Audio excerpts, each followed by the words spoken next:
Bonjour à tous les amis, je vais vous faire un petit tutoriel pour vous parler de l'appli Waze qu'on retrouve sur les smartphones. Application totalement gratuite. C'est un petit GPS social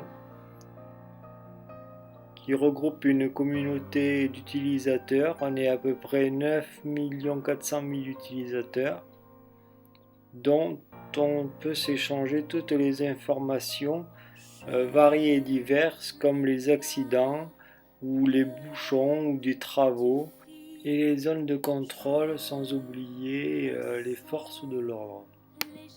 Il y a aussi un indicateur de vitesse à temps réel qui vous indique votre vitesse actuelle plus une limitation de vitesse maximale que vous ne deviez pas dépasser.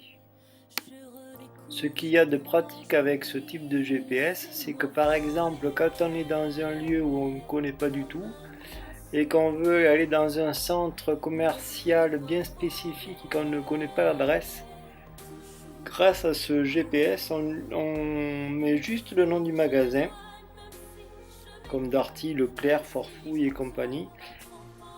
Suite à ça, plusieurs propositions s'offrent à nous. Après, on choisit le magasin que l'on veut. Généralement, ça se présente du plus près au plus loin. Pour moi, il y a aussi un gros défaut. Le défaut, il est que quand il n'y a plus de réseau de votre opérateur, et bien, au bout d'un certain temps, il n'y a plus de GPS non plus. Eh bien oui, il y a des moments comme ça où on fait comme le mouton, on pète un câble et on a envie de crier en plein milieu de la route. Le problème qui n'est pas des moindres, c'est que quand on ne suit pas l'itinéraire du GPS, par exemple lui nous dit de tourner à droite et puis que pour X raison on continue notre route, mais là le GPS nous envoie un signal sonore de quoi qu'on s'est trompé de direction, jusqu'à là c'est tout à fait logique. Mais après, je trouve qu'il met énormément de temps pour trouver un itinéraire de remplacement, quoi.